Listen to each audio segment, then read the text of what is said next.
Magandang gabi mga bossing. Alright. Magsosolve ulit tayo ng puzzle. Dama puzzle mga bossing. Okay. Explain muna natin, no.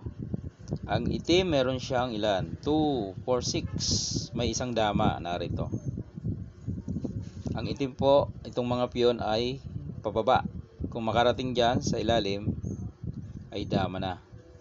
Ang pula naman, 2, 4, 6 o 6 din. Pataas naman ang pula. Kung makarating doon, ay dama na rin. Okay. Pero meron siya isang dama dito mga bossing. Tig-isa sila eh.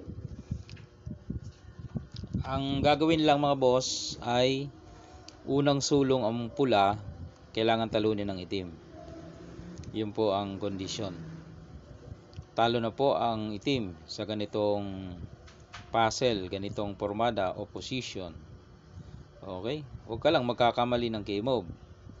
Kasi baka matablahan, ano?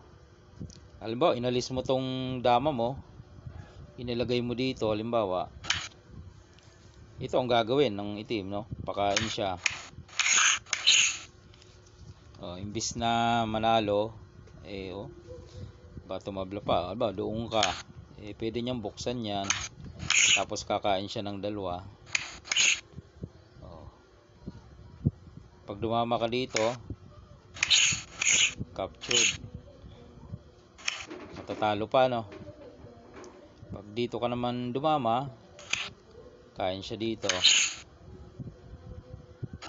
captured, matatalo ka na naman. Okay, so hindi yan ang hinahanap natin na solusyon kasi tatagal lang tayo dyan, tatagal. Meron namang madali, ganito. Ang gagawin mo lang ay magpapakain ka dito, kain siyang dalawa, ayun, dama na ulit. Dalawa na yung dama niya mga bossing. Tapos itong dama mo, ilagay mo dito. Hindi niya pwedeng kakainin yan ng dama, no? Kasi meron siyang obligadong kain na dalawa. Ayun, no?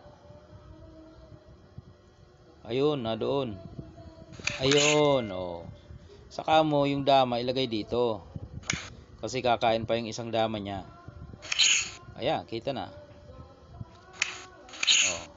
Ibig sabihin, yung apat na ito ay bantay sarado na ng isang dama, no?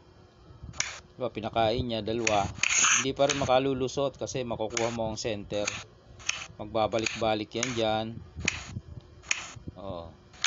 Hanggang sa ipakain na lang na ipakain. Okay. Yan ang ating puzzle ngayong gabi. Ingat ang lahat mga boss, ha. Mayroong bagyong paparating. Ingatan nawa tayo.